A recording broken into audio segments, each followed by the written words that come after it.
gracias. El día mundial suyo son todos los lunes. Sí, no, pero haremos alguno, podemos inventar algo. Aquí en el programa. Igual se me ocurre algo y haremos un día mundial. Pero eso tenemos que averiguarlo cómo se lo logra.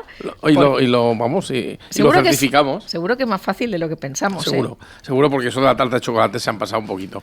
Sí que voy a comentar, no lo iba a comentar, pero es importante el día de la extracción de leche, que aquí lo que pasa es que como nos vemos el ombligo, ahora que está hablando de Aurbis, porque hemos visto a la gente de Gaza que van a llegar a no sé qué, porque no hay nada, no hay casas. Sí, no sé si están llegando a su territorio y está todo arrasado. Entonces hay imágenes brutales. Claro, por eso digo que a veces nos vemos el ombligo porque estamos pensando, por ejemplo, en la extracción de leche, estamos pensando en las madres de aquí, que para ir al trabajo pues sacan... No, la lactancia materna es fundamental. Yo que me dedico a la medicina tropical, medicina de la pobreza, es fundamental en los países en desarrollo. Porque, claro, no hay dinero para comprar. O sea, lo que parece tan simple como ir a comprar a la farmacia leche materna, por así decirlo, leche maternizada para el niño, eso es imposible para un bolsillo de un africano, de un congoleño. O sea, no pueden. Incluso ocurre una cosa, que hay mucha gente, muchos niños que se mueren de hambre, no porque no tomen leche, sino porque las madres incluso diluyen la leche que compran, porque claro, vale una fortuna, entonces la van diluyendo y claro, esa leche pues tiene un colorcito blanco, pero no sirve. Entonces, claro, es muy importante la lactancia materna, el poderlo guardar. Y una de las cosas que pasa en África muchas veces, que en el control de natalidad, a veces no pueden tener tantos hijos porque se les juntan 3 niños o 4 niños que tienen que tomar el pecho. Entonces los 2 pechos no dan para tanto.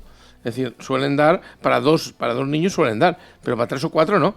Entonces, claro, como han tenido un niño, a los 9 meses tienen otro y a los 9 meses tienen otro, se juntan con 3 lactantes. Entonces es muy importante el concienciarnos que la lactancia materna, aparte de ser muy buena, es fundamental para la supervivencia de la especie humana, sobre todo en los países pobres, que son la mayoría. O sea, aquí siempre yo digo, los pobres son la mayoría. Entonces, eso es muy, muy importante. Otra cosa que ha salido en las noticias, aunque hoy vamos a hablar del riñón, pero como ha salido mucho en las noticias, lo voy a comentar, que ya lo hemos comentado aquí, es la mala utilización de las toallas, ¿no? Que la gente no cambia las toallas. Aquí un día, no sé si os acordáis, que comenté yo que cada toalla debía ser para una cosa, cada toalla para una persona y, por supuesto, las toallas de higiene íntima del culo, pues no eran para la cara. Muy gráfico. Sí, lo hemos dicho, pero en las casas muchas veces que si los niños lo cambian, tal... entonces hay que cambiarlas. Las toallas del bidet. Y las bidet, claro. Las pequeñitas. He dicho de higiene íntima. He dicho de higiene íntima, pero luego lo he aclarado para lo que son. Que a Marina no le gusta que lo aclare, pero sí, las del culo. Vale, así lo entiende todo el mundo, ¿eh? Porque hay gente que no tiene bidet, ¿eh? Cada vez en Valencia hay menos gente que tiene bidet. Eso el bidet. Se lo quitan o se duchan directamente. A mí me encanta, pero es una moda francesa, pero aquí no, mucha gente no, cuando se duchan, pero bueno, lo puedes utilizar para otras cosas. Bueno, lo importante es que las toallas, sobre todo para ducharte, pues como en los hoteles, se deben de lavar. Y hay un problema aquí en Valencia, y es que con la humedad las toallas no se secan bien. Por eso mucha gente, por ejemplo, tiene sabañones en las manos. Porque al no secarse bien, pues las manos, tienes la toalla, parece que esté seca, pero nunca te seca las manos, y esa circulación de las manos pues hace que no vaya bien y aparecen sabañones. Por eso también es bueno que se sequen incluso con un secatoalla, o que las toallas y las vayamos cambiando. Eso es fundamental. Y una cosa que he dicho yo aquí, que en la televisión no dicen nunca, es que no debemos de utilizar, aunque eso hay mucha gente que dice, uy, ¿por qué no? Las esponjas. Las esponjas que se gastan para el baño no se deben utilizar. Bien, muchas gracias. Aquí hay un café muy bueno, claro que nos inspira. Antioxidante.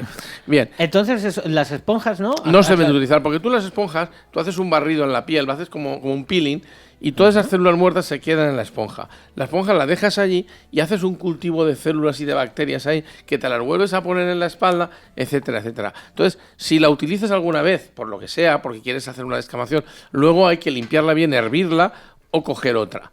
O sea, porque si no, realmente tú estás haciendo un cultivo de células ahí que pueden empeorar gravemente y pueden aparecer micosis o infecciones de la piel. Eso que ha explicado no lo hace nadie. O sea, digo lo de hervirla o lo de No, yo no limpiarla. gasto esponja. Mucha gente O sea, lo gastamos directamente. La mano es lo mejor que hay. Ahora, puede ser que hay gente que tiene la piel muy rasposa, un poquito de queratosis y quiere hacer una especie de un peeling fuerte, pues bueno, entonces puede o bien gastar una esponja o puede gastar la mano o una toallita con estos... que hay esos geles abrasivos que hay que sirven para esas cosas, pero ya no utilizar la esponja, porque una esponja puesta ahí es igual que un cepillo de dientes, si no lo limpias y lo hierves de vez en cuando o cambias, pues al final también es un cultivo de la porquería que se ha quedado en los, digamos, las cerdas del cepillo, con lo cual son medidas higiénicas muy normales que hemos comentado en este programa, que esta semana no sé por qué las he sacado algunas en televisión, pero lo de las esponjas no lo ha dicho nadie. Pero yo os digo que la esponja no es bueno utilizarla. Hay mucha gente que gasta la esponja sobre todo para la espalda. Sí, pues es mejor verdad, decirle con a tu palo. pareja que te rasca la espalda. Es más práctico. Sí, la verdad es que sí. O incluso mejor no decirle y que venga y te rasca la espalda directamente. Eso ya es un detalle. Eso ya es de nota. Es un detalle. Sí. Detalle de salud. Pero da Buenísimo, igual. buenísimo. La del palo viene muy bien. Y luego hay una manita también que te rasca. Bueno, pues Esa no la tengo, pero si la veo la voy a comprar. Pero Una manita de si esas lo gastas hay que hervirlas, de vez en cuando. ¿Las esponjas? Sí, las esponjas lo he dicho, o no gastarlas o hervirlas, porque ahí hay cultivo de piel, y ese cultivo de piel lo que hace es crecer bacterias, o sea, está para eso. Bien, y el tema de hoy, que creo que lo habéis puesto en la escaleta, pues era la insuficiencia renal. Es un tema muy complejo, pero claro, aquí no se trata que yo haga un tratado de insuficiencia renal, porque hay insuficiencia prerrenal, porrenal, hay lo que es la nefritis, ahí está la insuficiencia renal aguda, la insuficiencia renal crónica, el síndrome nefrótico, y así suma y sigue. Bueno. Y claro, estaríamos aquí esta mañana hablando. Pero vamos a ver qué cosas y por qué se produce. Fundamentalmente, por ejemplo, la nefritis se puede producir sobre todo por una bacteria que conocemos que afecta mucho a los niños, que es el estreptococo A, el de la garganta, que se hace la prueba, pues puede llegar a producir una nefritis, una inflamación del riñón, y en ese caso no solo hay que cuidar el riñón, sino utilizar antibiótico, pues, o penicilina o penicilina inyectada, para que la infección esta de garganta o del estreptococo no vaya al riñón. Eso sería una nefritis. También se produce en personas que tienen, sobre todo personas mayores, que tienen infecciones de orina, que puede subir la infección al riñón y puede producir una infección renal, y eso a la larga puede llegar a producir no solo una septicemia, pero puede producir un fracaso renal. Luego tenemos la insuficiencia renal. Vamos a ver, voy a poner la crónica. La crónica es la que en principio no es reversible. Sería causa de ingreso si una persona no sabe que la tiene, pero por lo demás en otros casos no sería causa de ingreso hospitalario. ¿Y quién se notaría esa persona? Eso es lo que me viene a la cabeza. Ahí vamos. Pues notaría que tiene proteínas en la orina, una proteinuria que se llama, notaría que se le hinchan las piernas, que tiene una retención de líquido, notaría un cansancio, tendría anemia seguramente, y tendría hipertensión. Entonces, ese conjunto, eso puede ser una insuficiencia renal crónica. Claro, es importante saberlo para no lesionar más el riñón. Eso significa que el riñón no está produciendo, no está filtrando bien, el nitrógeno ureico aparece en la orina, aparecen las proteínas, se dispara la tensión, hay una pérdida de albúmina y las piernas se llenan de líquido, esa persona está cansada. Entonces, eso es saberlo para que a ese riñón no lo sobrecargue con ciertas cosas. Por ejemplo, no lo sobrecargue con un exceso de proteínas. Tiene que hacer una dieta hipoproteica.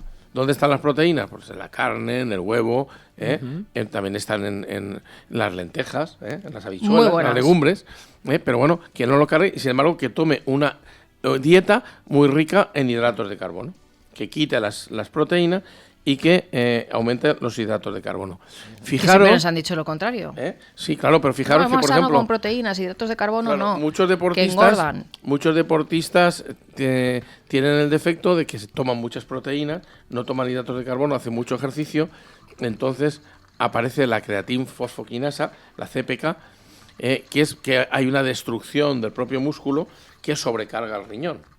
Por eso las dietas hiperproteicas en gimnasios pueden ser constitutivas de una alteración renal. Eso es importante el saberlo. Entonces la persona también que tiene una insuficiencia renal crónica, pues tiene que cuidarse de algunos medicamentos. También. Claro, algunos medicamentos, por ejemplo, vamos a hacer algunos, todos los antiinflamatorios, eso lo dijimos aquí un día, todos los inflamatorios no esteroideos, ¿cuáles son? Pues por ejemplo, voy a decir marcas comerciales para que la gente lo entienda, el Neobrufén, el Ibuprofeno, el Voltaren, el Enandol, el Enantium, en fin, esos son, digamos, antiinflamatorios no esteroideos, o sea, no son corticoides, pero sí pueden afectar al filtrado renal en personas que estén enfermas, en personas que no. Hay también algunos, el yodo, sobre todo el yodo, tomar yodo o el yodo radioactivo. Las personas que tienen... ¿El yodo radioactivo? Sí, bueno, sí, te lo puedes hacer para pruebas, por ejemplo, para contrastes. Hay que pruebas médicas. Insuficiencia renal, pues claro, hay que ir con cuidado con esos contrastes. Luego también, por ejemplo, personas que tienen bipolaridad o síndromes depresivos que toman litio, pues el litio, la litemia, hay que hacer un estudio del litio en la sangre. Es decir, que la persona que va a tomar una serie de medicamentos debe saber cómo está su función renal. Porque si no está su función renal bien, no puede tomar esos medicamentos. Luego tenemos la insuficiencia renal aguda. La insuficiencia renal aguda es que de golpe falla el riñón y entonces normalmente eso sí que es causa de un ingreso para que tomen las mismas medidas, pero porque... ¿Pero eso llega de golpe? Puede llegar de golpe, por ejemplo, una trombosis de la arteria renal. Entonces tienes digamos, eso sería una prerrenal, es decir, sería una insuficiencia renal aguda prerrenal, porque has tenido una trombosis a ese nivel, entonces habría que dar heparina también para intentar mejorar esto. Puede ocurrir también por más causas, por ejemplo, también, digamos, por renal, por ejemplo, un paciente enfermo de próstata que tenga una retención de orina y que, claro, empiece a subir esa retención hacia los riñones y produzca una hidronefrosis. Entonces, esa hidronefrosis va a provocar una insuficiencia renal. También es una causa de enfermedad renal. Hay muchas otras, ¿no? Pues hay incluso hasta tumorales, ¿no? Por ejemplo, que esa trombosis que hemos dicho al inicio sea por una metástasis o por una célula tumoral. Pero claro, a esa persona hay que hacerle una disminución del flujo, tiene que beber menos, tendrá que tomar también una dieta hipoproteica, un aumento de los hidratos de carbono, tendrá que tomar medicación para la tensión. La insuficiencia renal tiene además una serie de consecuencias. Por un lado, la subida de tensión. Hay que utilizar diuréticos. Y hay muchos tipos de diuréticos. Tiacídicos, tenemos el Seguril, tenemos los ahorradores de potasio, como el aldactone. Pero también hay personas que ¿por qué se produce la hipertensión? Pues porque el riñón produce, digamos, está el eje renina-angiotensina y regula la tensión. O sea, regula, digamos, la presión en los vasos sanguíneos. Si eso falla, pues te sube la tensión. Bien, luego también ocurre no solo lo de la tensión, sino que el riñón también produce productos para aumentar la eritropoiesis, es decir, los hematíes. La eritropoyetina. Eso, a ti que te gusta el deporte mucho, sabes que hubo una temporada que los ciclistas... Sí, pero ahora ya no lo practica tanto. Claro. EPO para aumentar los rojos. Pero hay que para la audiencia, que ahora ya no lo practica tanto. Digo, que no vaya a quedar aquí que... Lo dice por... Pero le gusta el deporte. Bueno, sí, es verdad. Usted sabe lo que es la EPO. Está más al día que el deporte. La EPO. Eso fue toda una revolución de cómo se dopaban en el ciclismo durante años. Dopaban no era una droga, sino que se ponía eritropoyetina. Bueno, pues los pacientes que tienen un déficit de eritropoyetina, tienen anemia, entonces les recetamos EPO. ¿Cómo pasaba con los deportistas? Con muchos, que cuando les decían, se dopa, el control antidoping ha salido positivo, y decían, no me dopo, lo que pasa es que me estaré tomando esta medicación, claro, bueno, eso resulta que me ha dado positivo, pero siempre han dicho eso como excusa. Luego había también medicamentos que no eran drogas. Es que el dopaje, la gente lo confundía con que tomaban drogas. Entonces, el dopaje... El dopaje, por ejemplo, el que era ilegal, ¿qué era?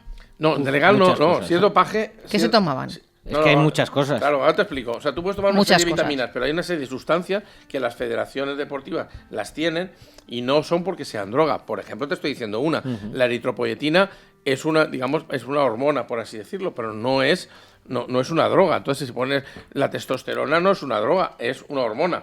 Pero también estaba como doping. Y te digo más, voy a decirte incluso doping que no es farmacológico. Por ejemplo, la utilización de la hipnosis se considera doping, la relajación no. Pero eso como lo saben, claro. No se sabe.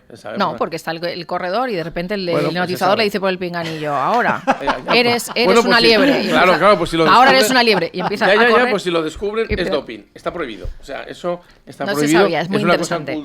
Curiosa. O sea, ahora, que tengan es muy buen truco, le digo, a los técnicas de relajación. A los que defraudan es muy buen truco lo de la hipnosis, porque claro, no le sale en una analítica.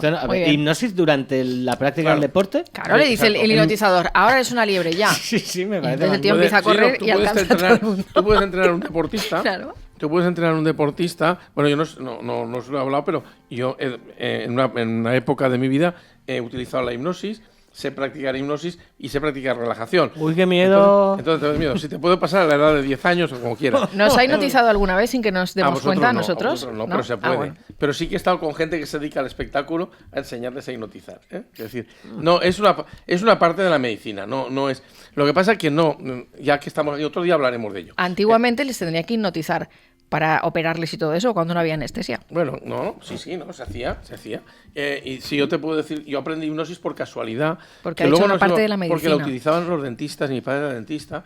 Y aquí hubo en los años 89 o así, un curso llamado hipnodoncia, que era para anestesiar, para sacar las muelas sin anestesia. Pero es un rollo comparado con la anestesia. Pues eso no saldría más barato. Mira que ahorraríamos en anestesia. No, porque pierden mucho tiempo. Y yo os explicaré un día, si quieres, a la audiencia, les explicamos la diferencia, porque mucha gente o no se lo cree o no sabe lo que es. No, es una parte de la medicina y tiene su aplicación, su técnica, pero que hoy en día nos sirve. Para dejar de fumar mucha gente la utilizaba. Sí, pero yo creo que dejan de fumar más por el precio que pagan que por la hipnosis así. O sea, cuando te pegan una clavada por la sesión de hipnosis, pues, por ejemplo, te puedo decir, como anécdota, Cajal, una temporada que hacía hipnosis para sacarse dinero.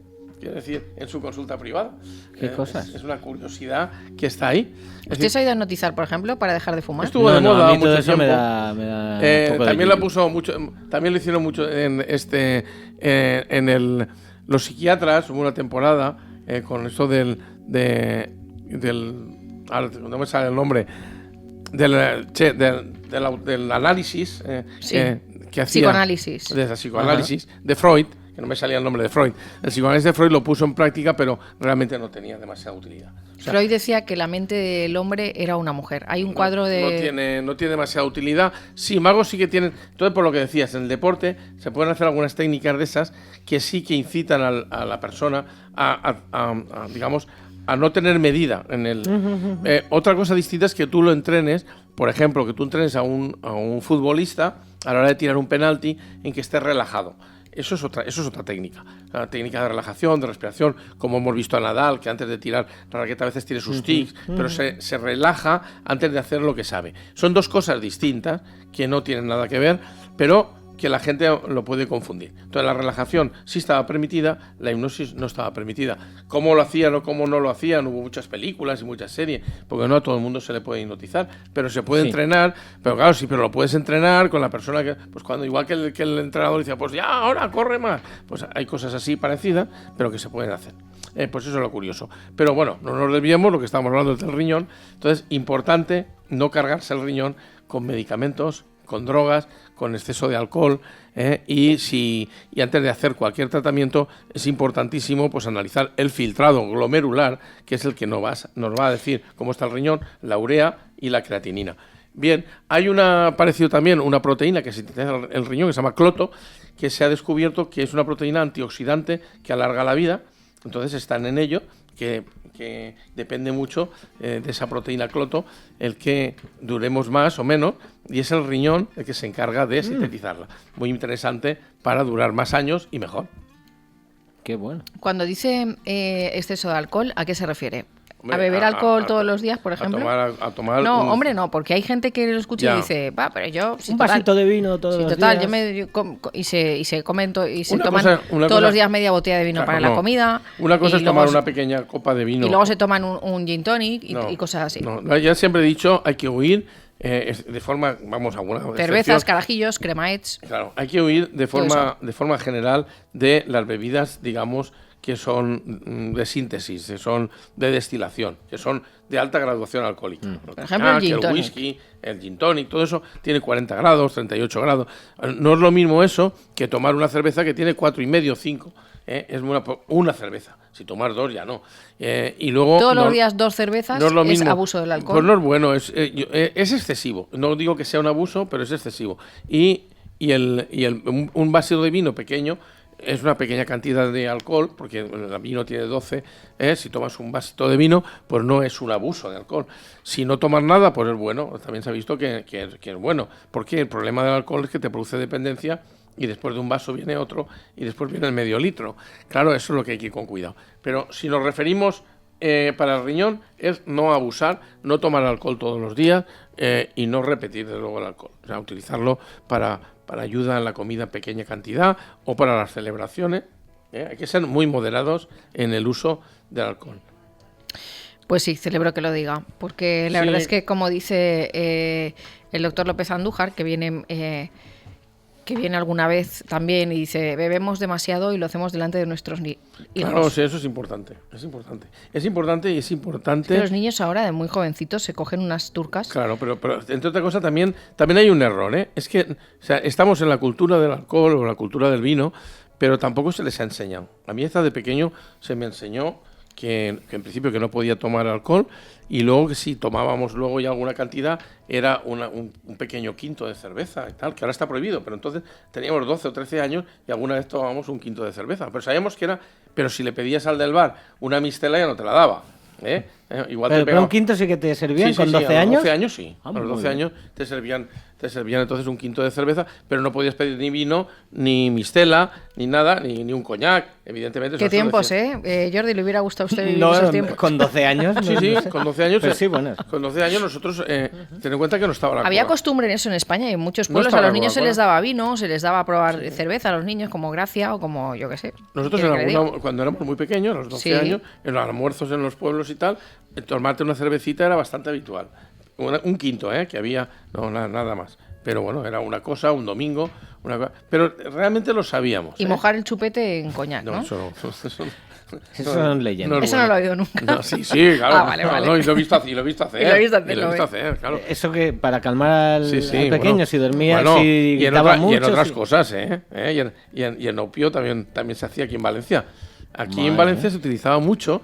Yo no lo he visto. Y aquí en Valencia también había mucho absenta. Sí, mi madre sí que lo contaba, que las mujeres hacían, habéis oído hablar de la carabaseta de Cascais. La carabaseta de Cascais es el opio, que coges la calabacita, lo haces así, chic, suena, crepita, y entonces en los pueblos de la ribera, pues cuando la mujer tenía la regla, cogía 2 calabacetes de Cascais, la hervía y se tomaba un poquito, que estaba en una dilución, tomabas eso y se le iban los dolores de regla. Si el niño lloraba, opio. El chupete lo mojaban en la calabaceta de Cascais y el niño lo tenías ahí anestesiado, ¿no? Son cosas que se hacían, que no se hacen. Eso se llama, antiguamente, tiene un nombre, folk medicina.